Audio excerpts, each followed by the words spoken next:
parang kung iisipin mo, mas mahirap pa yan na sa makakuha ng gold sa Olympics. Yes. Di ba? Pag may problema ka sa pamilya mo, yan.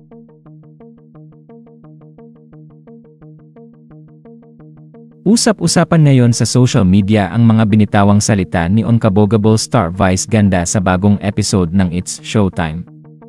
Naging hati kasi ang opinyon ng madlang people hinggil sa mga sinabi ng komedyante tungkol sa usaping pamilya. Dagdag pa dito na tila pinaparinggan umano ni Vice ang two-time Olympic gold medalist na si Carlos Yulo.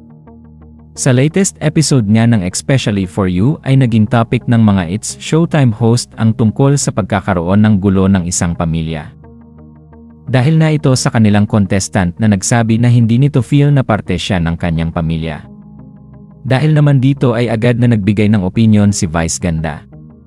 Alam ba ng pamilya mo na ganyan ang tingin mo sa kanila? Tanong ni Vice sa contestant. Opo, inaayos naman na po namin, sagot naman ng babaeng nakaupo sa Especially For You.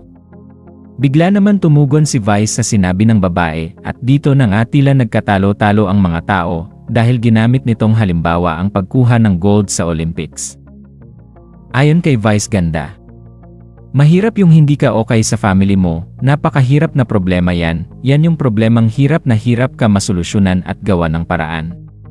Kung iisipin mo mas mahirap pa yan sa makakuha ng gold sa Olympics. Natapos naman ang pag-uusap ng mga Showtime host at ng contestant nang sabihin ni Vice Ganda na hindi siya naniniwala na pwedeng isantabi ang ating mga pamilya.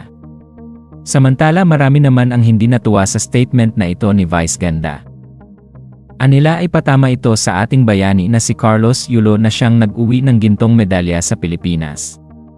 Hindi naman lingid sa kaalaman ng lahat ang problema na meron si Carlos Yulo sa kanyang pamilya. At ang pagbanggit umano ni Vice Ganda ng Olympics sa kanyang mga sinabi ay nangangahulugan lamang na si Carlos Yulo ang kanyang pinagsasabihan.